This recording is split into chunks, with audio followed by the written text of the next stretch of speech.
Actually, we were on a visit to the Graphene Institute, the University of Manchester's Graphene Institute, and came across this large block of concrete. I think it was 1 meter cubed, and just wondered, it was intriguing to see that. And asking the questions, we were told that people were playing around in the lab with adding a graphene compound, I suppose you could say, graphene oxide or graphene to the concrete mixture, and we're getting some really interesting results. And then thinking about it further, about the implications of a material that could fundamentally change the strength, durability, flexibility, whatever, the properties of concrete. It really dawned on us what an incredible impact this could make on the world of carbon capture, carbon reduction, net zero, etc. And it was really simple, our proposition. If this thing worked, then the impact on the world would be profound.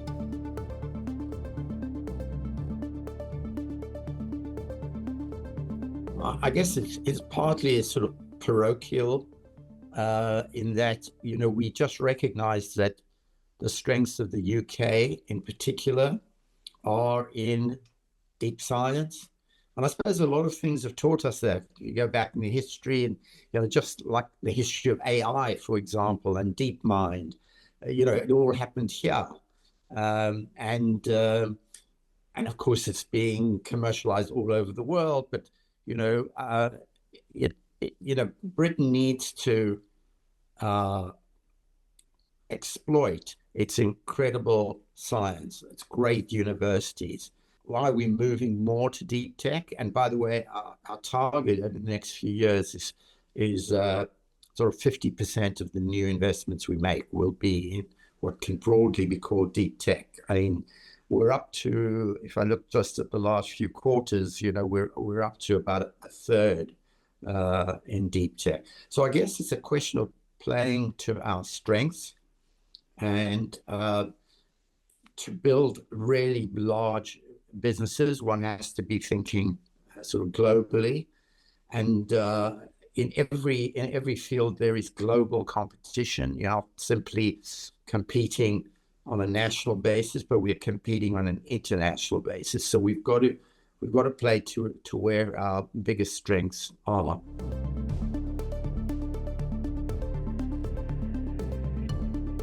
A good question.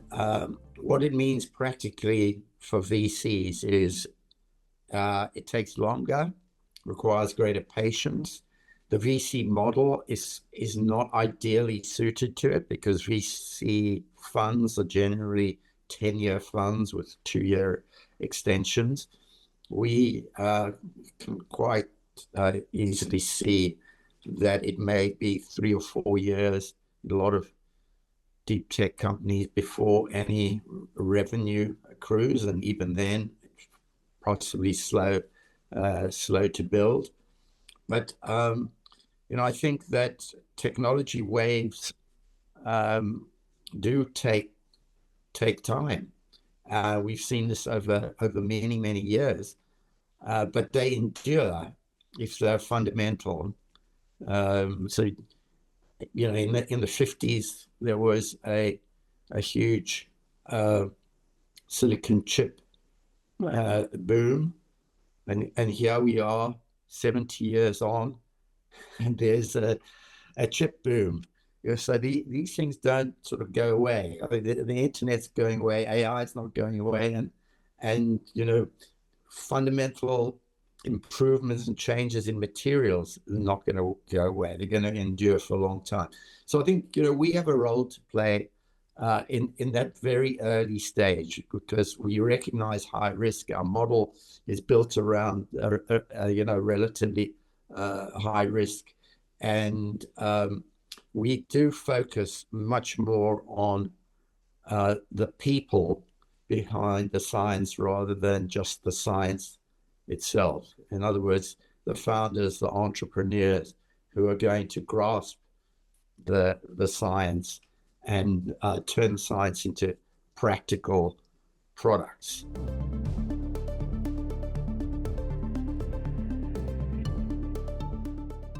One of the things that I really love about Concretene is that the product itself is very simply added to an existing process. So although the product is used by a very traditional and you could say conventional industry, which is slow to change, we're not asking that industry to change in any way their processes.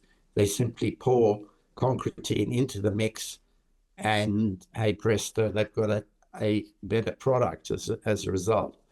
So I think if we had come up with a solution which involved a fundamental change in the way concrete was mixed or poured or cured or anything like that, then I think we'd have had a much bigger challenge in addressing the market than I believe we have.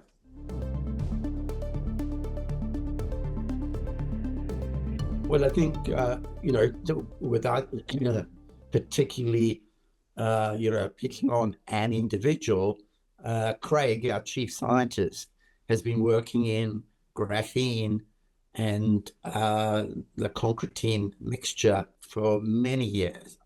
He probably knows more about the properties of graphene and how graphene oxide and graphene could potentially change concrete.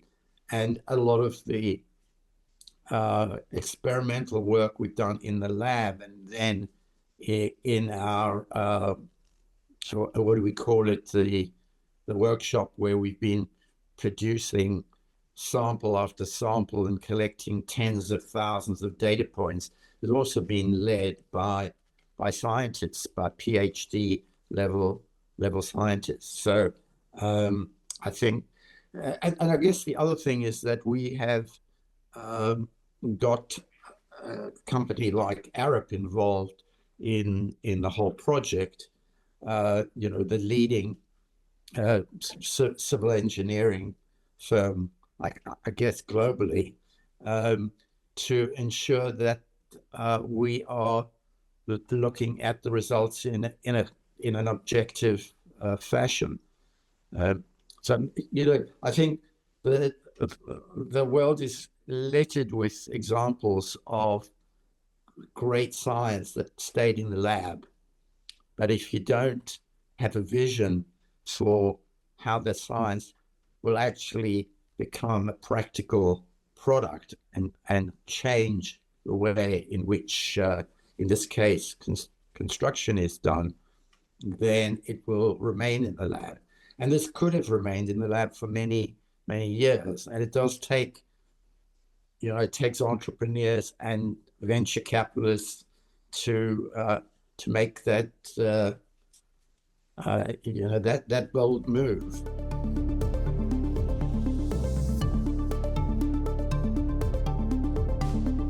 The bridge between the lab and the construction site is quite a large bridge. There's a big gap and gulf between the two, and I think we're very fortunate to have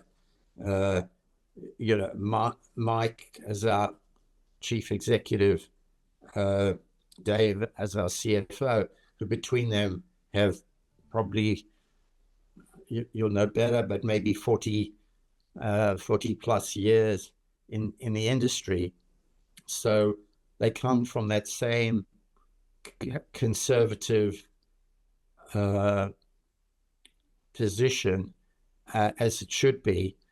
Like we're dealing, with large construction projects in which people will work and live, and safety is paramount. So before changing a concrete mix, people like them and Arup are going to be doubly careful. And in fact, most of the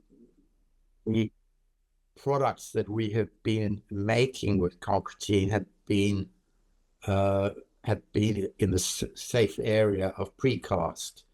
Uh, and I think it's the natural place for us to start before we start pouring concrete into columns in multi-story buildings. But it's years in the construction industry which inform a lot of the steps that we are taking. Not to mention the very important ability to address the market in the language and in the way in which the market is finds comfortable. Let's put it that way.